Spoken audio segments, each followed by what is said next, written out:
اعوذ باللہ من الشیطان الرجیم بسم اللہ الرحمن الرحیم۔ افکار ملا جیون کے چینل میں خوش آمدید۔ Lecture number 44، lecture number 44۔ آج کا موضوع بڑا عجیب ہے اور سمجھ میں آنے والا ہے، اسٹریٹ کرائم۔ تو یہ موضوع بڑا عجیب سا، اس کو دیکھ کے سمجھتے ہیں کہ جرائم کی بات ہونی چاہے، راستے میں اچانک لوگ روک کر کے پیسے چھین لیں اسلحے کے زور پر آپ سے دوسرے نقدی موبائل اور سامان چھین لیں، یہ اسٹریٹ کرائم ہے۔ تو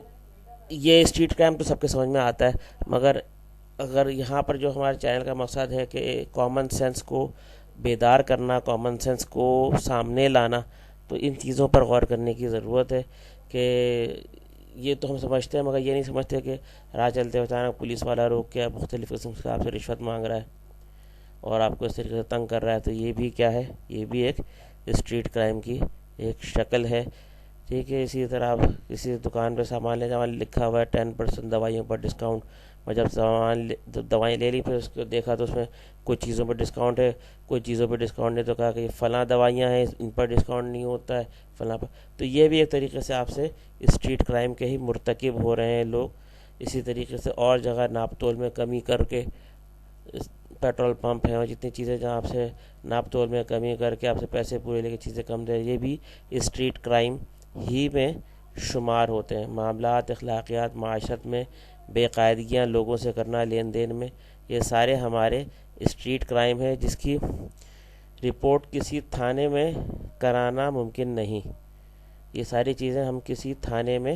جا کے اس کی شکایت درج نہیں کروا سکتے، مگر ہے اس کا حل کہاں پہ تھا پہلے زمانے میں؟ یہ حل جو ہے وہ پولیس تھانے میں نہیں بلکہ تھانہ بھون میں یہ سارے معاملات، اخلاقیات اور معاشرت کی سدھارنے کی ترکیبیں بتائی، اس کا حل بتایا جاتا تھا، اس کی ترکیبیں اور اس کی اصلاح کے طریقے بتائے جاتے تھے، جو کہ مولانا اشرف علی تھانوی رحمۃ اللہ علیہ نے کا یہ سلسلہ تھا۔ اور یہ سارے کے سارے جو ہمارا چینل ہے، ملا جیون رحمۃ اللہ علیہ کی مکمل تقلید کیا کرتے تھے، اور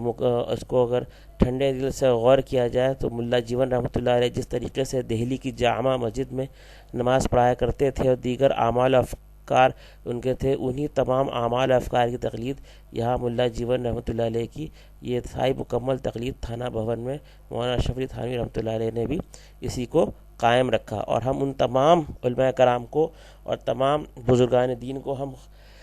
مکمل، مستند اور معتبر تسلیم کرتے ہیں، جو ملا جیون رحمۃ اللہ علیہ کی مکمل تقلید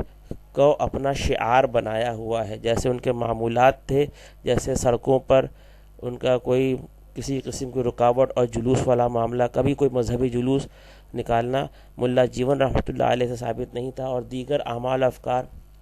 مساجد کے حوالے سے اور کسی قسم کے جشن اور چراغاں کے حوالے سے کوئی ایسا عمل ملا جیون رحمۃ اللہ علیہ سے صادر نہیں ہوا۔ تو ان کی جو مکمل تقلید کرنے والے بزرگان دین ہیں، ہم بھی ان کو صحیح، مستند اور معتبر سمجھتے چاہیے، اور سب کو بھی، ہر کسی کو یہ مستند اور معتبر ان بزرگان دین کو سمجھنا چاہیے جو ملا جیون رحمۃ اللہ علیہ کو مستند عالم دین تسلیم کرتے ہیں۔ اور یہ ہم اس وقت بر صغیر میں اسی سرزمین پر فتاوی عالمگیری کا آئین نافذ تھا، تو ہم اپنے دل پر بھی فتاوی عالمگیری کے آئین کو نافذ کرنے میں ہمیں دیر نہیں کرنی چاہیے، اور اسی پر ہمیں ہمارا عمل اور تمام بر صغیر کے مسلمانوں کا عمل اسی فتاوی عالمگیری کے آئین پر ہونا چاہیے۔ تو یہ ساری باتیں سوچتے ہوئے ہم اس بات کہ ہمارا ماضی ہمیں کس طرف یاد دلا رہا ہے، ماضی ہمارا اسی طرف یاد دلانے کی کوشش کر رہا ہے کہ ہم جب اورنگزیب عالمگیر بادشاہ رحمۃ اللہ علیہ کی حکومت تھی اور ان کے استاد ملا جیون رحمۃ اللہ علیہ ایک مستند اور معتبر عالم دین کے طور پر جانے جاتے تھے، اور جن کی مکمل تقلید کر کے لوگ صرف مسلمان تھے، بر صغیر کے مسلمان صرف مسلمان تھے، ان کا کوئی فرقہ وارانہ لیبل نہیں تھا۔ تو ہمارا بھی فرقہ وارانہ لیبل اور ہمارے مساجد کے اوپر سے فرقہ وارانہ لیبل ختم ہو سکتا ہے اگر ہم ملا جیون رحمۃ اللہ علیہ کی مکمل تقلید فرمائیں۔ اللہ تعالی ہمارا حامی و ناصر ہو۔ وآخر دعوانا ان الحمد للہ رب العالمین۔